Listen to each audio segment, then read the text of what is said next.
Hello everyone, welcome back to my channel. In my previous video, we covered some of the most important topic related to blood. In today's video, I will be continuing that series by discussing more essential and high-yield blood topic that are especially helpful for medical and healthcare students. I will explain each concept in a simple, easy to understand so you can learn them with confidence. So let's dive into today's topics. Let's get continue.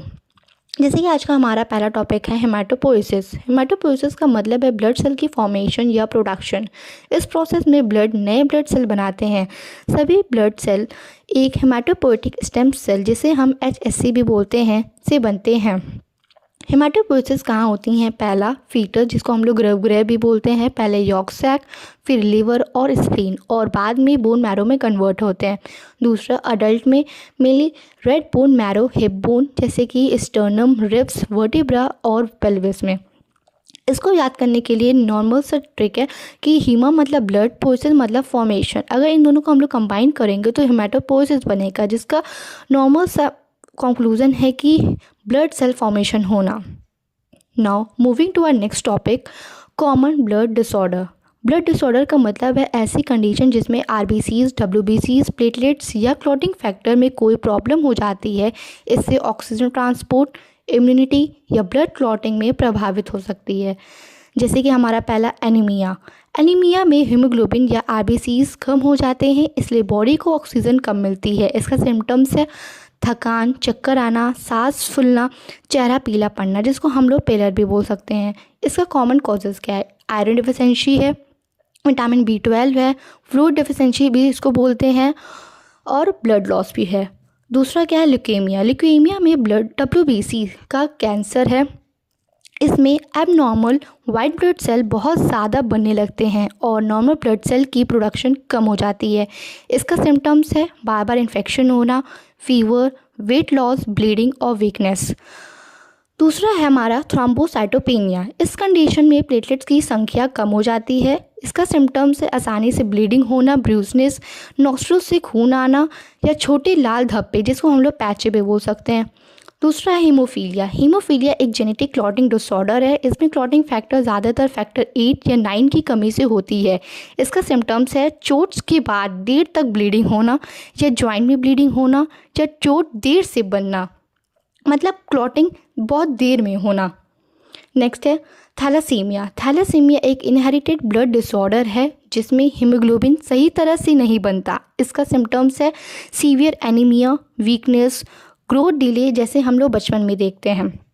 इसको अगर हम लोग comprise या मतलब conclusion या summary निकालेंगे तो ये बहुत इजी तरीके से बन सकता है। जैसे कि RBC की प्रॉब्लम को हम लोग एनीमिया बोल सकते हैं, WBC की प्रॉब्लम को ल्यूकेमिया बोल सकते हैं, प्लेटलेट की प्रॉब्लम को थ्रोम्बोसाइटोपेनिया बोल सकते हैं, क्लॉटिंग फैक्टर की प्रॉब्लम को हम लोग हीमोफीलिया बोलेंगे, हीमोग्लोबिन की प्रॉब्लम को थैलासीमिया बोलेंगे। Now moving to the next topic, blood transfusion basis. इस टॉपिक पे जाने से पहले हम लोग को ये क्लियर आउट करना पड़ेगा कि डोनर क्या है, रेसिपेंट क्या है। डोनर वो जो होते हैं जो डोनेट करते हैं, देते हैं। रेसिपेंट वो होते हैं जो रिसीव करते हैं। तो ब्लड ट्रांसफ्यूज़न का मतलब ये है कि एक व्यक्ति का ब्लड या ब्लड कंपोनेंट किसी दूसरे व्यक्ति को देना, जब उसकी ब्लड में, उसके बॉडी के ब्लड में या उससे किसी कंपोनेंट की कमी हो तब। और ब्लड ट्रांसफ्यूज़न कब किया जाता है? जब बहुत ज़्यादा ब्लड लॉस हो जाए, जैसे कि किसी एक्सीडेंट में, या सीवियर एनीमिया में, प्लेटलेट डिफिशेंसी में, क्लॉटिंग फैक्टर डेफिशिएंसी में, या कुछ ब्लड डिसऑर्डर जैसे थैलेसीमिया में। ब्लड ट्रांसफ्यूज़न से पहले क्या चेक करते हैं? इसका सब पार्ट 3 है, जैसे कि ABO ब्लड ग्रुप, ये मैंने आपको प्रीवियस वीडियो में जैसे कि समझाया हुआ है। दूसरा जो है RS टाइपिंग, ये भी मैंने अपने प्रीवियस वीडियो में बताया है। तीसरा है क्रॉस मैचिंग। डोनर और रेसिपेंट के ब्लड को लेबोरेटरी में मिलाकर देखते हैं कि दोनों कंपैटिबल है या नहीं। अगर गलत ब्लड दे दिया जाए तो क्या होगा? अगर इनकम्पैटिबल ब्लड ट्रांसफ्यूज़ किया जाए तो रेसिपेंट के एंटीबॉडीज़ डोनर के RBC पर अटैक करते हैं। इससे हीमोलाइटिक ट्रांसफ्यूज़न रिएक्शन हो सकता है, जो इमरजेंसी कंडीशन है। इसको मैंने एक समराइज फॉर्म में अपने लिए किया था, जिससे मुझे ईजी से अंडरस्टैंड हुआ था। जैसे कि ब्लड ट्रांसफ्यूज़न जो होता है, डोनर और रेसिपेंट को ब्लड या ब्लड कंपोनेंट देना।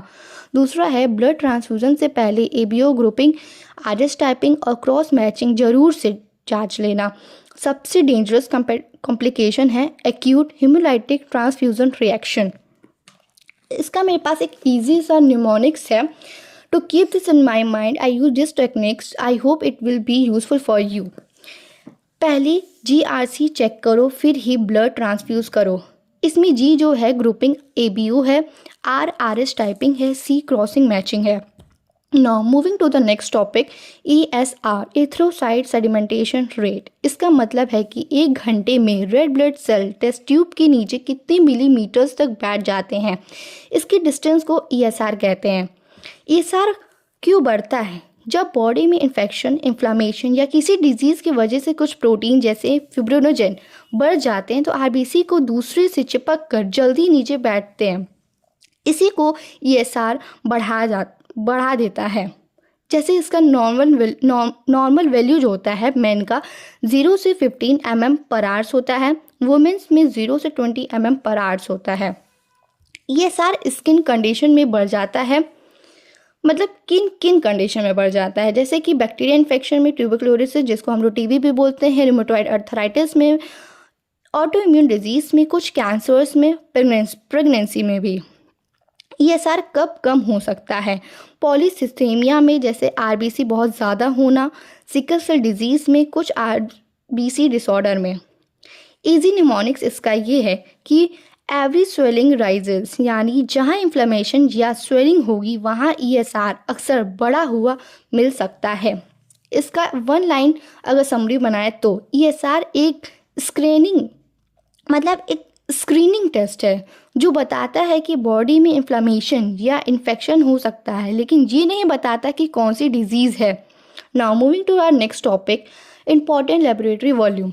अब हम इम्पॉर्टेंट लेबोरेटरी वॉल्यूम के बारे में बात करेंगे। ये टेस्ट हमें बताता है कि पेशेंट के ब्लड सेल नॉर्मल है या नहीं, और एनीमिया या किसी ब्लड डिसऑर्डर का टाइप क्या हो सकता है। पहला हीमोक्रिट, जिसको हम लोग PCV भी बोलते हैं।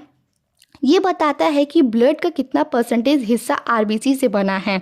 अगर PCV कम है, एनीमिया या ब्लड लॉस होगा। अगर ज़्यादा PCV है, डिहाइड्रेशन या पॉलीसाइमिया होगा।